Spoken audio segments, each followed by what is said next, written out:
What is up, everybody? Welcome to the Movies That Make You podcast, where movies are more than just entertainment. They're a catalyst for meaningful conversations. My name is Jonathan Sprang, and I go by Sprang, and most weeks we dive into movies that you should watch in preparation for movies hitting theaters. This week we're talking about The Monkey with our good friend POPpaGoss. This is a Stephen King short story that they've made into a film. So in order to prepare for that, getting ourselves in the mindset for what this movie might bring, we are going to be talking through two movies that have dolls wreaking havoc, one movie that is also a Stephen King short story, and then one movie by the director, last year's epic, crazy story, Longlegs. So we'll be talking through those four movies to get ourselves in the right mindset to go see The Monkey as it drops in theaters this Friday. I also want to let you know that we've got a new website up that if you want to check it out, bio.site/movies that make you. This is where you can find the links to our Instagram, our Letterboxd, our YouTube, our podcast, whether it's Apple or Spotify. All that stuff can be found at bio.site/movies that make you. So go check it out. And we'd love to hear from you. If you have a movie that's made an impact on your life, feel free to shoot us a message on Instagram. You can slide into our DMs. It's okay. We like hearing from you guys. And thanks so much for listening to the show. Before we dive into this week's episode, here's a sneak peek at the next 4 weeks on the Movies That Make You podcast. Next week, we're going to be talking about movies with people trapped underwater in preparation for Last Breath. We watched Underwater with Kristen Stewart, and we watched 47 Meters Down with Mandy Moore. The boys will be on that episode, so we're going to be talking about water and swimming and things like that also, as we just kind of get ourselves in the mindset for what this movie is going to bring. The week after that, my brother-in-law Kevin's going to be back. He joined us for the Robin Williams episode. He's going to be joining us this time to talk through the films of director Bong Joon-ho.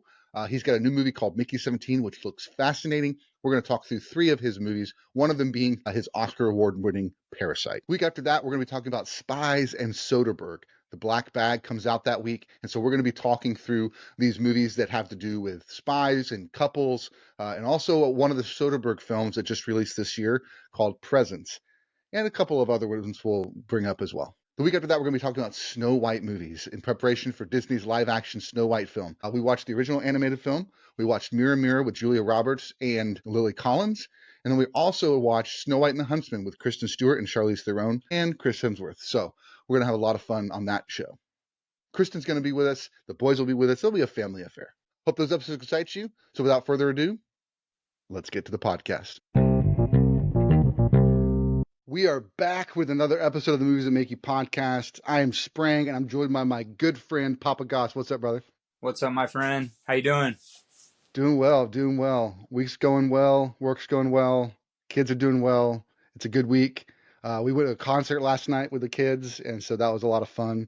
Just getting them out into the loud room and the loud music and having them like dancing and stuff. It was pretty cool. What show did you go to? Toby Mac is a Christian hip hop artist, and he Toby does Mac, he does a hits deep tour, which is where he like brings on another headliner, but then it's like 3 or 4 or 5 other like smaller artists, and he gives them a platform to like come out and do. They basically got like 20 minutes to get as many songs as you can get in 20 minutes. Okay. And then they just kind of crank them out, you know. Nice. But, I haven't heard that name, Toby Mac, in a while. That's funny. Yeah. That sounds like a good time, though. Yeah, it was, man. We looked it up. 60 years old. 60 years old, and he's still out there hip hop dancing and stuff. It's kind of crazy. I feel like in the music industry is one thing, like from a professional standpoint, where like the older you get, as long as you keep your body up. I look at the Rolling Stones. I mean, they still tour, and they're in their almost 90s now. Yeah, it's crazy. For sure. Yeah, I think Aerosmith. I think Van Halen. I think they did a tour a little bit ago. Yeah, it's crazy. It's wild. Yeah. I actually got to meet him last time I went to his show. A friend of mine has a connection. He does a lot of tour stuff out of Nashville, and so he got me backstage. We're like meet and greet tickets last time. Okay. So I got to go meet him. Nice. It was just more like a line, kind of just like a line like and a say hey, kind of. Yeah. And that's still but cool, I ended though. up. Yeah, it was. I was just like, because I knew I wanted to say it, like, thank you for what you've done for music. Like, I think what they did with DC Talk was way bigger than just Christian music scene. Like they did the rock and rap thing. I mean, I know Run DMC and Aerosmith did it back in the 90s, 80s and 90s, but DC Talk kind of did it also. And I think that they're their style and their music, went beyond just the Christian realm to make an influence into overall things. So I was like, dude, thanks for all you did. And he's like, dude, man, that means so much, gave me a Yeah, hug and all that stuff. yeah. So No, it it's is cool. cool. I mean, there's just few bands or artists or whatever over the years that really have an impact, and they still make that impact like years later. It's pretty cool, especially something like Christian music where, there is a big following, but like the last 10, 15 years, it's kind of, people have gone down these other paths and stuff. So it's cool when someone can like still bring it Hmm. for that genre of music. So Yeah, for sure. And it's uplifting and positive and fun and energetic, and they had a yeah, blast. There was, that's a good there was, concert to take the family to. yeah, for sure.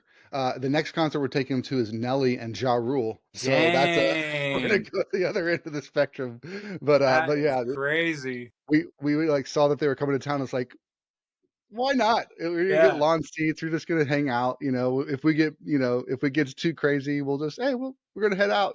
But it's like being in the vibe. Are they playing at the what it is? I don't know what it's called now, but the like Dos Equis Pavilion Yeah, or whatever. yeah, Yeah. yeah. I think it's Jexa now, but yeah, it's Nice. the Yeah, amphitheater. I saw Nelly. I was so I grew up when Nelly was first big. I lived in Springfield, Missouri, so I was only a few hours from St. Louis, where he's from, and he was huge. Like I was in middle school, and when Country Grammar came out, that album was gigantic. It was so big. We went to the down in San Antonio when we moved to Texas for a year, eighth grade year. There was a TRL tour that went on Oh wow. tour, and it was Destiny's Child. So it was like Beyonce before she was like Beyonce. It was Nelly and the Saint Lunatics were the opener, and then Eve, the singer R&B artist, she was the other opener. But it was awesome. Like I was such a diehard like Nelly fan and Saint Lunatics, and it was just fun. It was a fun time to be alive for sure. Yeah, when I was in college, we did a thing called Scam Boat. It was like an event where it was like on this like kind of old fashioned like boat, like three-story boat that kind of went around the river there in Nashville, and they had live music on it every year. So I performed on that my junior and senior year, Oh, that's and cool. but one of the years I did Ride With Me as one of the songs. I just did like the first verse and chorus, Nice. and it's Yeah, just kind of yeah. like a little teaser of the song. It was a lot of fun. That's so cool. Yeah, that'll be a fun show. I mean, even Ja Rule back in the day, like he he Hmm. was everywhere on the radio, on TRL, on MTV, VH1. He was everywhere. Yep, he made an impact for sure. So Yeah. how's life for you, man? It's good, man. It's been kind of hectic. Just my son, he's starting to say more words and stuff, and still the same therapies and all that. We're at a crossroads right now. So 2 weeks ago, I finally made the decision because he still uses a pacifier to like go take naps and go to sleep at night. It's like a sensory thing for him. So I finally was like, we're gonna quit it cold turkey, whatever. And he's been sleeping good at night and going to bed earlier, but he's like not napping at all, even though I know he's Mm, tired. So that's been kind of a struggle. He took, I think, in the last 2 weeks since we quit, he's taken like 2 naps total. And we might mm, just be at a time where he just might not take naps anymore, which is fine as long as he's got energy to yeah, do his lessons and, is still going to bed at a good time and sleeping a full 9, 10 hours or whatever. So we'll see what happens. But yeah, other than that, just kind of, I haven't been my channel. I've been still putting out at least 1 to 2 videos a week, but I'm just kind of I'm behind on a lot of his stuff. I got to like unbox some videos and do some more toy hunts and stuff like that. But it's been kind of difficult because like the stores are just they either have the same stuff that they've been having hmm, or there's just not much exciting that people want to watch. So I've had a couple of good videos. I got a lot of hits, but nothing astronomical. So well, I'll figure it out as I go, I guess. But yeah. Have you yeah, thought any more about podcasting? yeah. I mean, I would really like to do it. I think if I can get him to like a good schedule, routine, and all that. I think I definitely want to try to like look at, even if it's just starting out doing like one a month or whatever, just for an hour or two, just to get my feet Hmm. wet. But yeah, I mean, a lot of my friends who watch my channel, they've been telling me to like go kind of closer to that route, just because they're always fascinated at how much they always text me with, they're like, hey, who was in this movie, or what was this movie, whatever, or when did the who directed this. And so like they always send me stuff. It's really funny. But Yeah. there's a channel that I forget the name, but I need to really watch this channel, because apparently they're my friends think I should do kind of a similar channel like his, but he talks about video games and like old cartoons, but he like breaks everything down in each episode, and he's got a huge following. But they were saying I should do that with like movies and do like episodes of different movies and stuff. So we'll see. I got to do some more research, but a podcast would be a lot of fun. I mean, I have a Hmm. blast coming on here, so I thank you for inviting me all the time. Absolutely, man. Absolutely. It's good. I've enjoyed it too. I did a podcast back in like 2015. We did like, I think we did about 6 months of episodes. We called it Pop Culture Campfire. And it Okay. was, we kind of did a similar thing to where we kind of, I guess I just have this fascination with when something new is coming out, like getting the full picture before stepping into it. And Right. so we did basically once a month we would look at something that's getting released, whether it's a video game, a movie, a TV show, a comic book. We tried to kind of look the gamut. We didn't never got into music, but I always thought doing a music one would be good. Grabbing things from pop culture that are like releasing and going to make an impact, and then kind of looking at the discography, if you will. Sure. So like one of the episodes we did was Assassin's Creed 3 was coming out, and that was the one that was like in the American Revolution. And so we spent 4 weeks talking about Assassin's Creed. And one of those weeks, we actually had a historian on the podcast to give us like a lot of the historical context of, give us insight that we're about to experience this in the game. Here are some of the key people. Here's some of the key moments of that war. Here's where things change. Here's this, here's that. And so it was really kind of cool we still kind of geared up for it, but it was like 4 episodes leading up to the like whatever was being released. We did a Sonic episode series, things like that. And so it was Yeah, kind of that's like cool. a fun way of like, I still feel like, I don't know, maybe I feel like for me trying to latch on to something that's like in the pop culture zeitgeist, like that it's about to, like everybody's talking about this thing. If I can join that conversation, perhaps there's more chances of me getting eyes or ears on my material. So that's kind of why I do the podcast the way we do it, where we're like, hey, this movie's coming out. Here's what you should Right. know, or here's what it's like hoping to try and like get people's Yeah, attention because we're part of something else. I think that's smart. I mean, obviously, you have a lot of knowledge about a lot of things, kind of like me. So like, it's not just movies and music and Hmm. all that, like just pop culture in general, which is really cool. I think that's why like I gravitated so much towards like Funko Pops and collecting those, because like I started realizing like how many they had, some obscure lines that you would never think they have pops of, and you're like, man, I just like appreciate pop culture so much. It's cool they have a little figure of whatever, and everybody has something they like. That's why I think it's so cool. So I think your style of show is good, because maybe one of the four movies you talk about is something that people love. Maybe they love all four movies that you talk about, or five movies or whatever. So it's cool. It's a good Yeah. idea. Well, I appreciate it. Speaking of, how about we get into talking about the movies? How about Heck that? yeah. So we got a movie coming out this Friday called The Monkey. It is based off a Stephen King short story. We've been gearing up for this episode and talking about it for the last few weeks. But today we're talking with POPpaGoss. We're going to dive into a few of these movies, kind of in the same genre, same feel. We've got a movie called Magic, where we've got a doll that's wreaking havoc. We've got Dead Silence, which is another doll that's wreaking havoc. We've got 1408, which is another Stephen King short film with John Cusack and Samuel L. Jackson.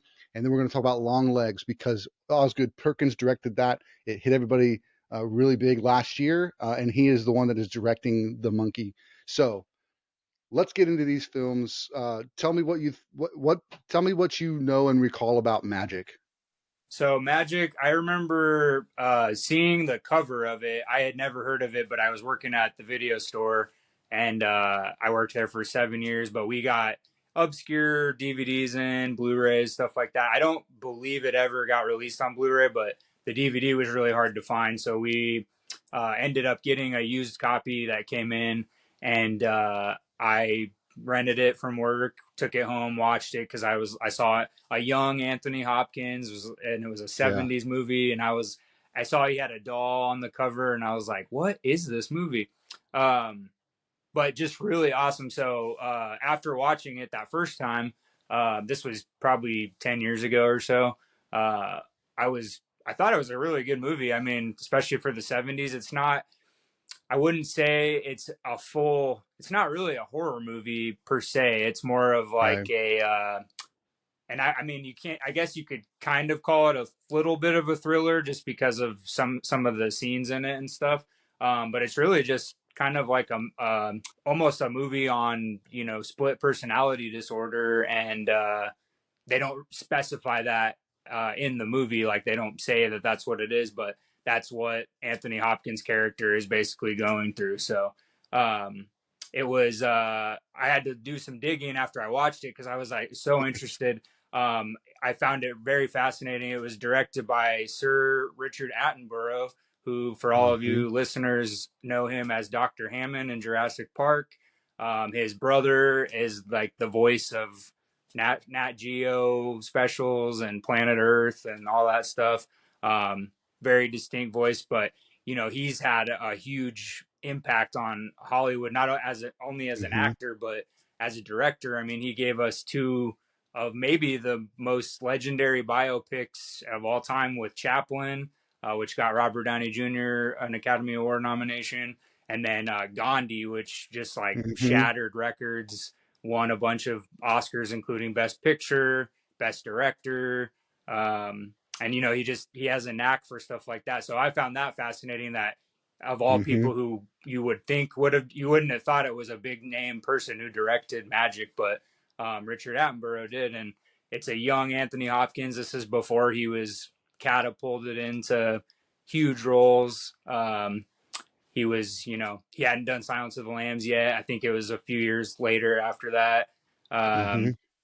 He was, when we watch the movie, he's like, it doesn't even look like Anthony Hopkins at first. You're Right. kind of like, that's Anthony, because we all know him as like a gray haired, Yeah. older guy. So, he was really great. And then, originally, apparently Gene Wilder was supposed to be cast in that role, Oh, but, wow. he turned it down because the producers said they thought he was too comedic for the role, which I found odd because Anthony Hopkins plays a comedian in the movie. It's a Yeah. serious role, but like he's a comedian in the movie, so I thought that was really funny. Mm-hmm. And then something that ties this movie to the movies we're talking about today, William Goldman wrote the book that this was based off of, and he's a famous screenplay writer, Academy Award winner for I believe All the President's Men and Butch Cassidy and the Sundance Kid. But he Nice. also has ties to Stephen King work. He wrote the script for Dreamcatcher, which was a kind of a cool one. It came out in like the early 2000s. And then another Anthony Hopkins movie, Hearts of Atlantis, which was a Okay. interesting one. He wrote the script for that. So Stephen King and he worked with Anthony Hopkins again. And then he Yeah. also did Misery, Rob Reiner, Misery, There you which go. one of the most famous film adaptations from Stephen King. So I thought that was really cool. And he also worked again with Rob Reiner on Princess Bride. Um, Nice. he wrote the script for that. So just really cool. But yeah, like going back to I think Magic is very cool because it's like an early movie that before we had all these studies about like split personality disorder, Mm-hmm. um, and how much it affects. I looked up a stat. It said that only 1% of the world's population is usually diagnosed with that Mm-hmm. disorder, doesn't sound like very much at all. So like there's probably a lot of people who, battle that, and they struggle with it and stuff. So I think this movie did a good job of like not shoving that idea in our face, but it makes you more aware that Hmm. people do deal with that. So Yeah. very good. I think it was a well balanced movie. It wasn't super long. The Hmm. pacing was good. I mean, the movie goes by pretty fast, in all honesty. Yeah. Um, but yeah, it's just kind of cool. It's kind of a not quite, the dummy itself is not quite like Goosebumps style, like slappy, Yeah. but Yeah. it's like, it's not It's campy creepy. either. It's done in a like serious manner. Um, but yeah, Anthony Hopkins is fantastic in it, and it's it's a very I mean, for what it you think it's going to be, it's an interesting movie for sure. So Yeah, I this is actually the first time watching it for me. Watching it for this, my brother-in-law Kevin, who's he's been on the show before, on the podcast before. He suggested it when I told him that we were going to be prepping for the monkey and what that was. He's like, "Oh, you should add magic to your list." I'm like, "All right, sounds good." Um, but yeah, I really enjoyed it. You know, like you, I saw Anthony Hopkins. I was like, "Huh, I mean, this is the youngest I've ever seen him on film." So that was really fun. The other actress I did want to mention was Anne Margaret, and yes, she was huge in the 70s, 60s and 70s. My wife and I, Kristen, we were doing we just finished Mad Men all the way through. We went okay, back and watched. She had never seen it, but we watched through the entire series. And there's a episode where they're trying to find an Anne Margaret type because Bye Bye Birdie yeah, had just come out, and so it was just kind of cool. It was like, oh, okay, so this is that connective tissue, you know. But yeah, she was, and I think she was also in like Grumpy Old Men yeah, as the love interest for in sure. that. So I connected those dots. And I thought it was just really, really well done. I mean, Anthony Hopkins does a great job acting in it. He's believable 100%. He's scared of being found out, and he does things to get away with things that to try and protect his secret. And yeah, it's really, really solid movie. You did a really good job of kind of giving us a lot of the backstory. So it's good stuff. I Yeah, enjoyed it. and Margaret, so it's a little bit more of a. I know at the time it was a little bit more of a riskier role just Hmm. because of some of the content in it and stuff. But there's other films. I was going to mention some films for listeners who maybe are interested in stuff like that. Yeah. But there's like Secret Window, which is also a Stephen King story. Hmm. Split is a great one with James McAvoy. Yes. I Yeah. mean, that battles more than enough content for Split personality. Primal Fear and Fight Club, both that star Edward Norton, really great examples of split personalities. And then, there's like Shutter Island, Hmm. Identity, which is one of my favorites. Um, and then Raising Cain with John Lithgow is another. It's kind of like more of a horror film than Magic is, but yeah, and even like back in the day, like Dr. Jekyll and Mr. Hyde, like the early black and white stuff, like that's kind of where those began and originated. So very cool. Yeah, Hmm. it's a very interesting movie. I had never seen or heard of it until I was working at the video store. So Yeah. Very cool, man. Yeah. So next movie, Dead Silence. This is directed by James Wan. So he did Saw, and then he did Dead Silence. Directed that. That was his next movie after that. And then he did Insidious after that. So it's like he's in this genre. He gets a lot of praise for Saw. I don't know. There's a new Saw movie coming out this year. I'm gonna do an episode on it. I don't know if you're interested. Don't want to yeah, put you on the yeah, for spot, sure, but man. I Always. love the Saw movies. I think that there's like, I know it's gore and all that stuff. Not everybody's cup of tea, but I feel like that the I won't even call him the villain, but Jigsaw, he's got a moral on him. He's got a very strict code that keeps him from, he's doing it for a good reason. You know what I mean? So that's fascinating. But then also the movie itself is presented more like a mystery and a kind of like a detective story, and then you don't know what's really going on until the very end, and then everything gets revealed. So even just the way that it tells the story is a lot of fun. So I think James Wan really, he made a name for himself with that one. Then he comes into Dead Silence. I remember seeing it when it first came out. I didn't remember much about it except that it was kind of scary, and that it starred Amber Valletta. I remembered her from the movie, uh, but I didn't really remember a whole lot about the storyline or anything. And then I rewatched it for this, and I was like, Mm-hmm. now I know why. I know why I didn't remember Yeah. much Yeah. about it.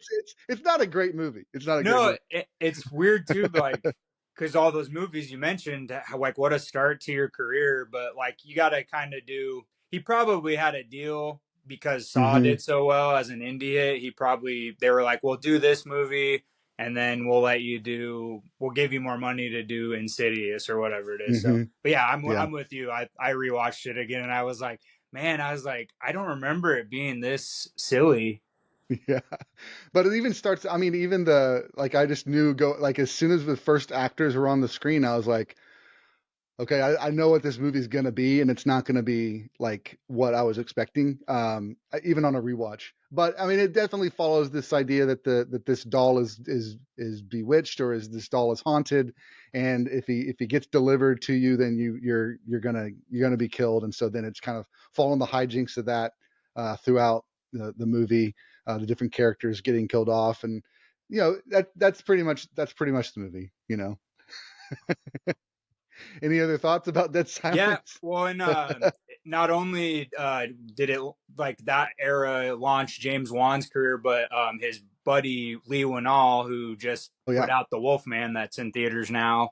But he also did The Invisible Man recently, which is really good. Actually, his career is very small directing, but he's done a great job on all of them. I think he has. He did Insidious 3. He directed a really awesome sci-fi movie if you guys have never seen it called Upgrade. Upgrade. Really Yeah. awesome idea concept.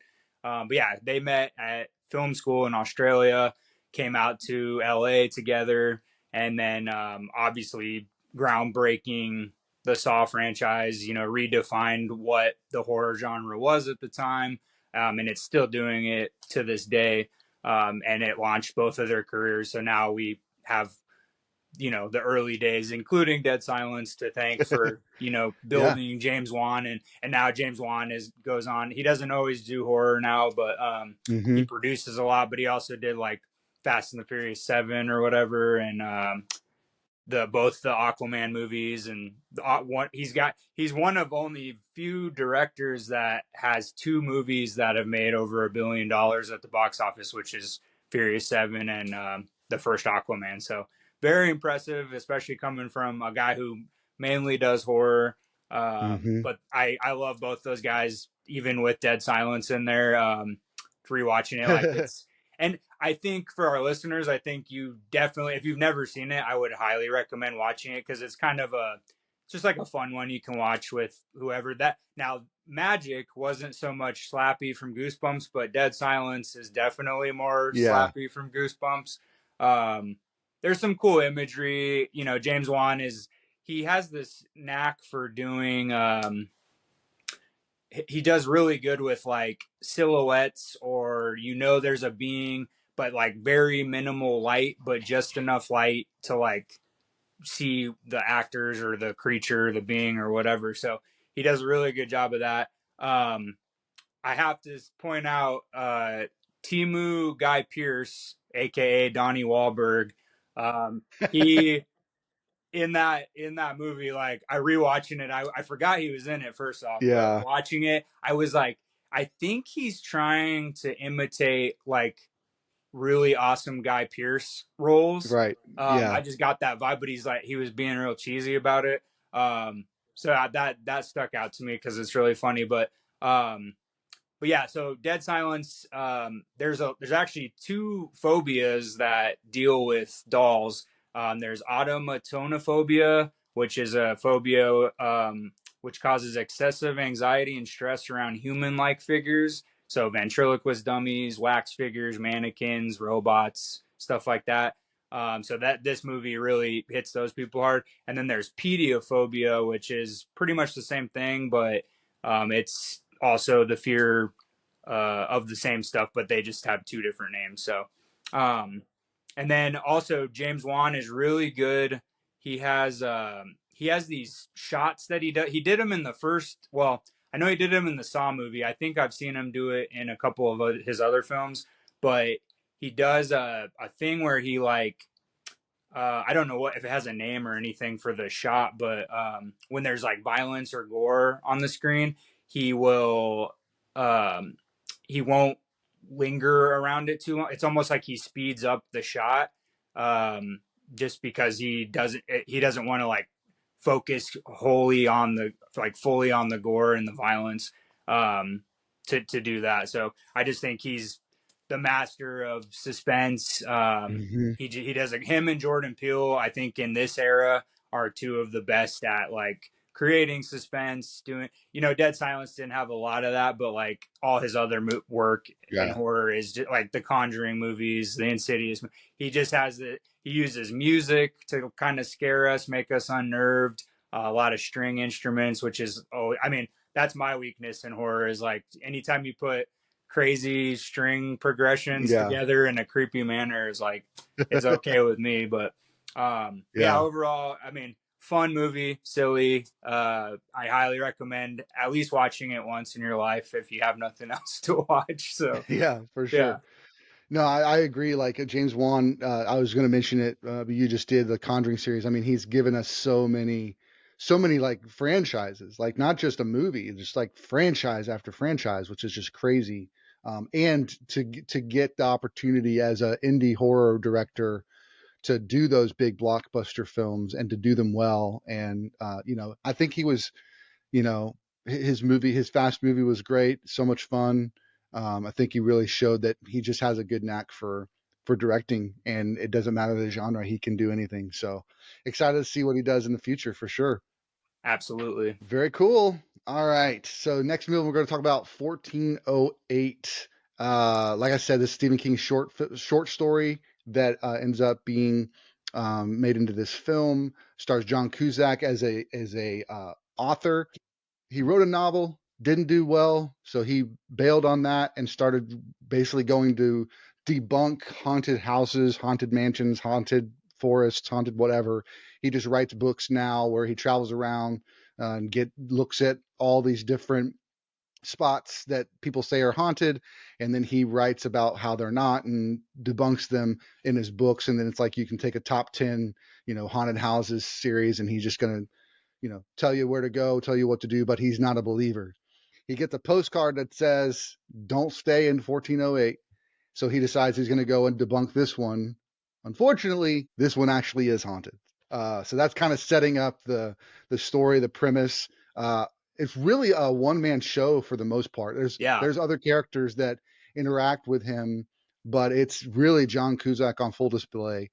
So many things, like the way that visually, and I haven't read the short story, but I'm assuming that a lot of it is just Stephen King's vision of like telling the story and the different situations he finds himself in. I thought that they presented them super well. The one that really comes to mind is he's trying to climb out the window to go to the next room over.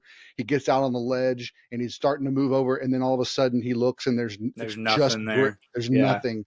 And then it showed a big shot and showed like it was his window, him, and then like nothing but brick wall. And it was just like visually, it was just on the edge of your seat, uh, tense almost the entire time because it never stops. There's always something new. And then there's a nice little twists and things like that. So you don't know, is it real? Is it not? Is it just in his head? And then it just all kind of comes around to fruition. So Samuel L. Jackson's role is very small, but it's integral. He's the hotel director, and he's like basically telling him, you don't want to stay here. Like, I'll give you the history of this room. Here's all the things, all the people that have died in this room. Like, just leave it alone. And then John Cusack is still just stubborn enough to say, no, I'm going to do it anyway. And he's like, all right. But yeah, it's a very good role for him too. And I really enjoyed the movie. We rewatched it for this podcast, and Kristen and I watched it. Jacob was involved. Jacob watched it with us, and it was just super solid, man. Super solid film. yeah. No, I would agree with you on that. I rewatched it last week actually, and I just forgot how actually not bad it is. Like the second half gets a little repetitive, I guess, in a sense, but still awesome visually. Like especially because that was 2007. So I mean, horror Mm-hmm. movies weren't coming out a lot then, but there definitely wasn't a lot of visual horror movies where there's like, lots of practical effects, CGI, stuff like that. So I really appreciated what they did with that.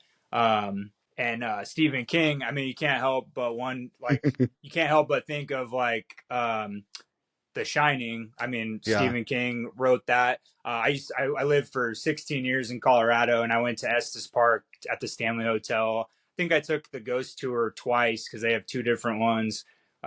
Really awesome tour. It's a beautiful hotel. Um, Estes Park is just really cool. It's really beautiful over there.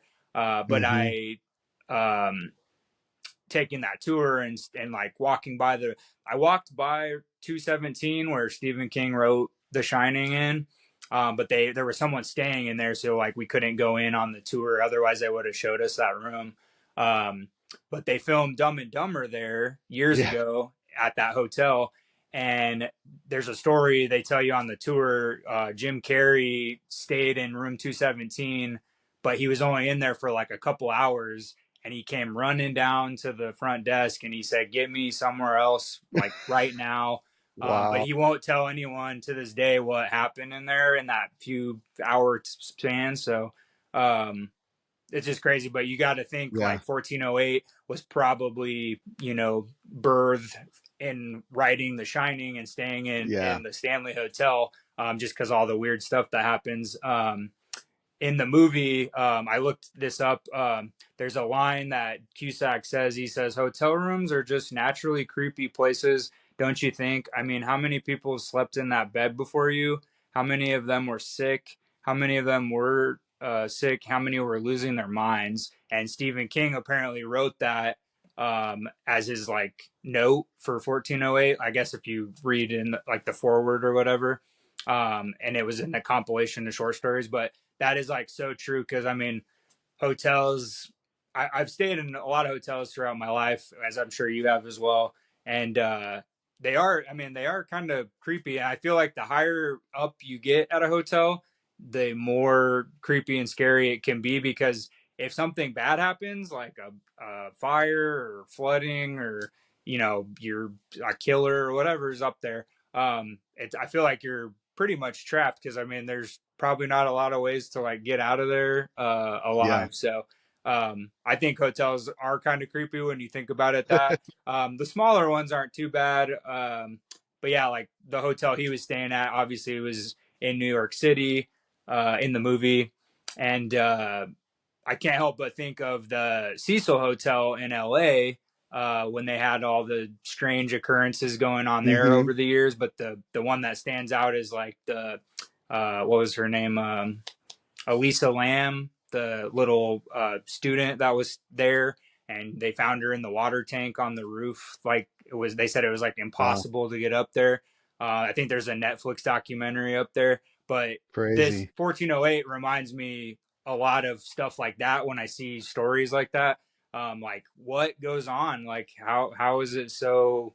Is there's possessions in there? Is there like there's apparitions or people just staying there and they're psychotic and they do terrible things? So I mean that really resonated with me because I'm like thinking in my head, and I'm a germaphobe too, so like hotels Yeah. already kind of freak me out every once in a while. So um I'm with Stephen King. I'm like, yeah, we don't know what someone was doing in that room. We don't know if they were super ill.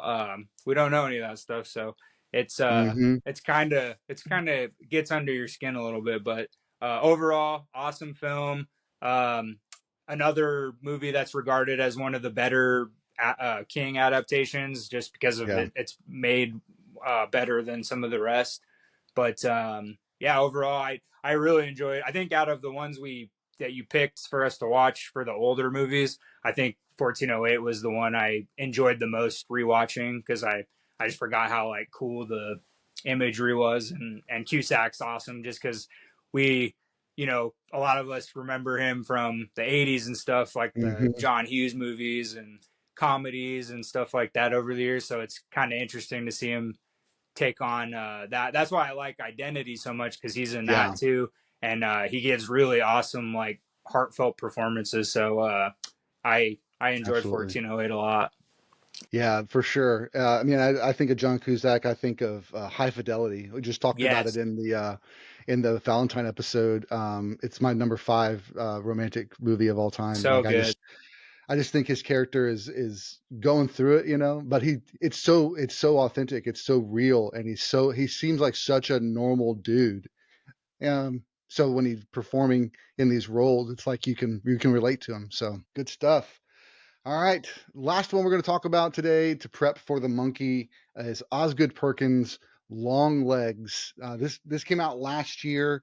It took, I mean, I just remember hearing about it long before it came out. I remember seeing in the movie theater the display that was just the odd characters that looked like Hmm. something from the book of the Blair Witch or something, you know, just really weird or Midsummer or it looked very ancient. And then you started seeing like Nicolas Cage is in it, and they never show you in the trailers. Never do you see him. You never see Longlegs in the trailer, and even in the film, you see him very quickly at the beginning, but then it's like you still don't really like you don't even see his whole Hmm. person until the detective sees him.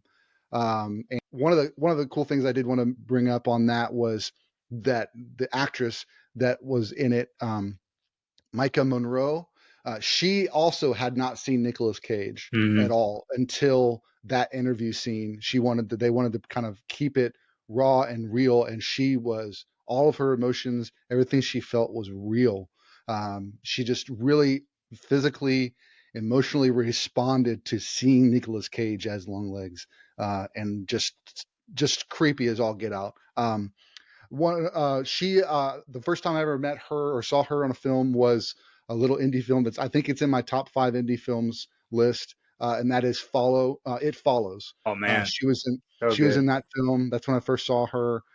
Really great movie. And she actually has kind of done a good bit of horror. You know, I kind of went through her filmography and saw that she's done that. She did a film called The Watchers. She's done Longlegs. She's done, you know, quite a few horror films, and I think she's a really solid young actress. She could do great things in the future for sure. Um, and I think the only other thing I wanted to mention was a lot of the talk around the film was, hey, it's like Silence of the Lambs, you know, somewhat. And there's that aspect of it because it is a detective trying to track down a killer, and there is some of that. But that's kind of where the similarities kind of break off. But it's still a solid detective story, along with a really, really, really creepy bad guy. So, what are your thoughts on Longlegs? Yeah, I was gonna add to the first time that she sees Nicolas Cage. I read a fun fact about the movie after I watched it, and I guess the first time, without ruining it for everybody who hasn't seen it, the first time they see each other is like pretty much it's a very pivotal scene in the movie, but the very first time they see each other in real life is actually the first time they see each other in the movie, and I guess they put a mic on Micah's chest, and it picked up her heart rate at 170. I think it was like 170 beats per minute, and a normal resting heart rate is like 76, I think, or 70 in that range. So like you can obviously tell almost 100 more beats per minute when first time she sees Nicolas Cage, and Nick plays a crazy character. He played such a crazy character that he's never played before. And he said he's never going to do it again because there was just a one and done. He doesn't want to be a killer anymore. They did tremendous marketing on the film. You could call a number before the movie came out, and Nick Cage's character like left you a message on the other end. I thought that was a nice little touch. And like you said, they didn't show. I think that was genius on their part, not showing like hardly anything with Nick Cage, because at the same time they didn't want uh, the film to be just marketed towards like Nick Cage fans also, but also it kind Mm-hmm. of is a mystery. Like you kind of want that in your movies or your books or whatever. When you Yeah. watch or read them, you want to wait and see who's what and who did it and all that. So I think that's really cool.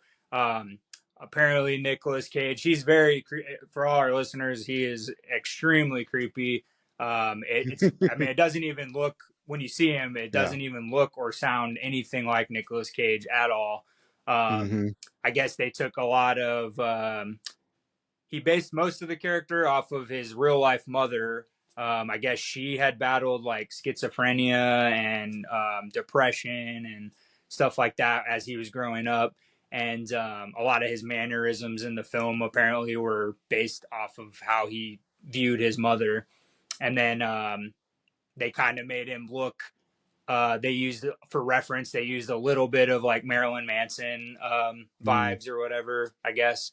And then he's very pale in the movie. He's like almost a whiteout, like he's almost albino like. But Mm-hmm. he, I guess Oz Perkins is like a diehard Bob Dylan fan, so he based his makeup and his white paint and stuff makeup off of uh, the Rolling Thunder review album cover that Bob Okay. Dylan has like white paint all over his face. So that was referenced to that as well.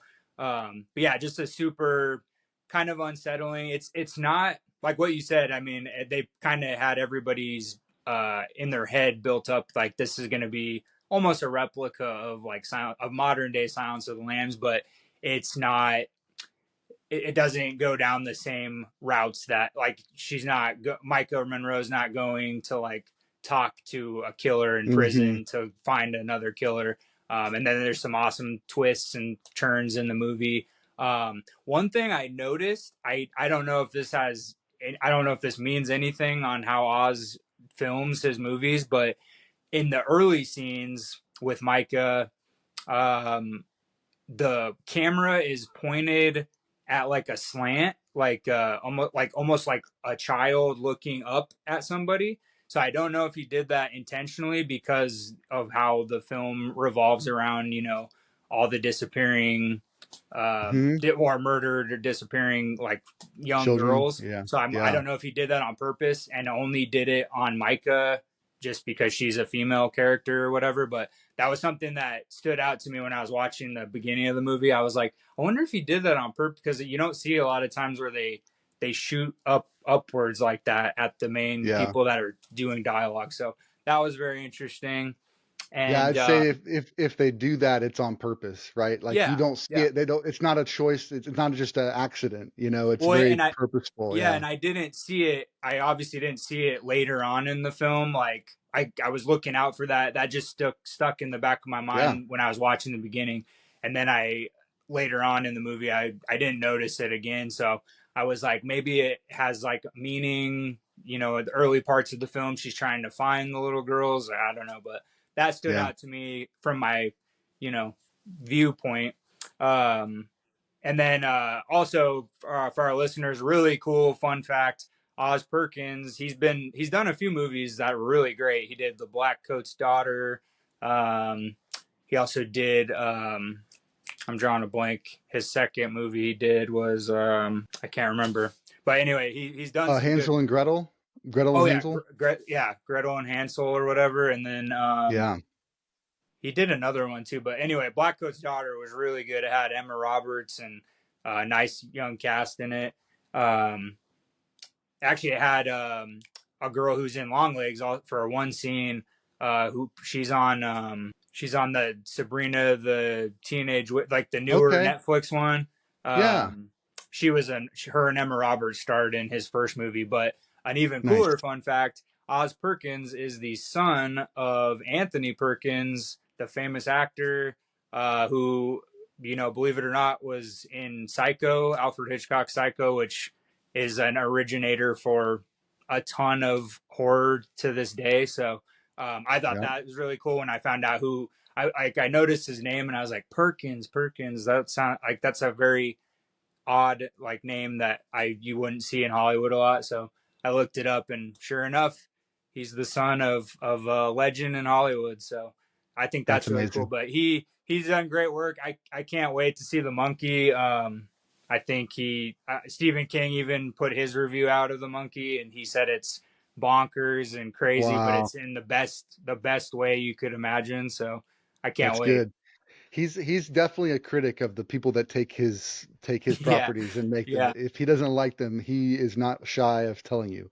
Well, and Um, it makes me sad because, like, obviously, one of my all-time favorite movies is The Shining. That movie has such a huge spot in my heart for film and my love for film. And mhm. he absolutely hates the Yeah, Kubrick version, but he likes the made-for-TV version because it's more accurate to his book and what he yeah. wanted to do. So I get it, but also I'm like, I think Stephen King directed the TV movie, the made for TV Did movie as he? well. But yeah, nothing against the master of horror. Sure. It's Right. just Yeah, yeah. funny. I like one of my all time favorite books of his and all time favorite movie adaptations is the one he hates the most. So it's all Yeah. good. So, and I just recently went and saw, did a double feature last weekend. So great. Both of them were so great. Presence, incredible. Not at all what I thought was going to happen. So touching, awesome. And then also, um, saw Companion, which was again not what I thought it was. Nice. Like went in, I'd only seen the trailers, and they don't tell you anything in the Mm-hmm. trailers about what's actually going on. So both of them were great. Definitely recommend go seeing them. But the monkey was the trailer was before those, both of those red band trailers, in front of both of those, and I didn't realize how humorous the movie is going to be. Like Yeah. it's a horror comedy, and it's just like I was sitting there laughing through the entire trailer, and I was like, "This is so great!" The Stephen King film that's also a comedy. So I can't let that go by without asking, what's your favorite horror comedy? Oh man, there's some good ones. I think the one I've probably seen the most, just because I have a lot of friends who've never seen it, so like I always bring it out to watch again, is Tucker and Dale versus Evil. Dude, mine too. Yeah, it's so That's good. the one that Well, always comes to mind. not only like the actor, like those two main actors, like Alan Tudyk obviously is that guy's like not even human. I mean, the Right. voice work, the his career is just insane. But he's amazing in it. And then I'm drawing a blank on the guy, the bearded guy's name, but he's everything he's been in has been great. And then even the main actress, like she's been Mm-hmm. mostly in comedies. I think she did a couple horror movies, but she was also, I think she started in Fallout Boy's Dance Dance video. It was like her first role. And then she got cast in Sex Drive, which Fallout Boy was in that movie as well. So I think there's some ties to that. But she's really funny. But yeah, it's just such a great. I mean, it still holds up. Like you can show people, especially people who love horror that have never Mm-hmm. even heard of it or seen it, Right. because they probably thought it looked cheesy or silly or whatever. Not until they watch it, they're like, "This is so genius and so So funny. genius. It's so I good." think it is, and I think that it's even my wife, who is not a big fan of horror, like she doesn't like horror. She'll watch it with me, and every once in a while she gets an inkling, oh, let's watch a scary movie. But most of the time it's like it's the last thing on our list. She still comments about that movie. So It's if you don't yeah, if anybody doesn't like horror films and you don't want to watch a horror film, this is not what you're expecting. It's yeah. it's so great.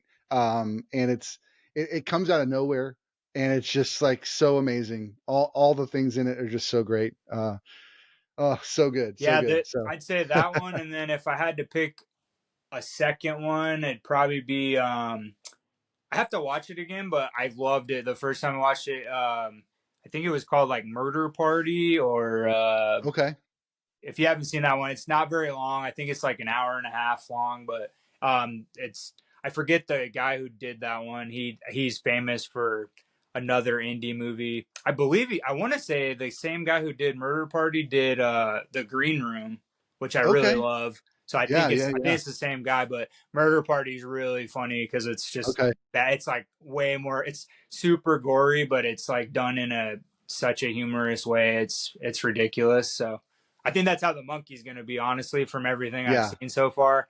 But yeah. I'm excited, so I can't wait. I hope it's good. Horror is absolutely dominating the last 2 years, and it makes Mm-hmm. all of us so happy because Yeah. it's just cool to see, especially like Substance is up for Best Picture. Demi Yeah. Moore's she's probably going to win her Oscar for it.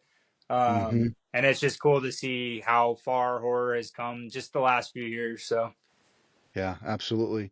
And it's been taken like there's it's so many different styles and different subgenres um, that just give people just can be super creative, and there's yes, yeah. freedom, and it's guys like we just talked about, James Wan, that kind of came on the scene, did something completely unique, and then continues to be creative and think outside the box and give us maybe a traditional like ghost story or haunted house story, but does it in a unique way with with the couple from The Conjuring, and it's like he's continuing to kind of think outside the box, giving us great villains in Insidious, the Nether, right? So it's just crazy. Like all the guys we talked about, they're giving us new ideas, and new things to see on film, and they can kind of make it more palatable, make it more accepting, and elevate the genre as a whole because they're doing such good work. So. Well, and even if they're not directing, they're appointing the people that they're finding, which is they have the same vision, which is so great. So Mm-hmm. they'll put their Yeah. name as like a producer. Like you see James Wan pop up everywhere. Yeah. Jordan Peele's starting to pop up everywhere. So it's like really cool that it's accepting, and I think it's really changing Hollywood in general just because they're Mm-hmm. seeing what horror is doing for, A24 or just Yeah. independent film studios, and how much money they're making, all the awards they're winning, low budgets, but amazing ideas.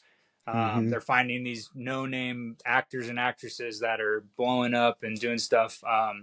Like I thought the second Smile movie, for Yeah. being a sequel and being a horror sequel, that movie blew my mind. I thought it was so good. The Mm-hmm. creature was great. Naomi Yeah. Scott gave a great performance. That director hasn't done a whole lot, but they're giving him the chance to Yeah. show off what he can do. So I'm excited Yeah. to see what the rest of the year brings.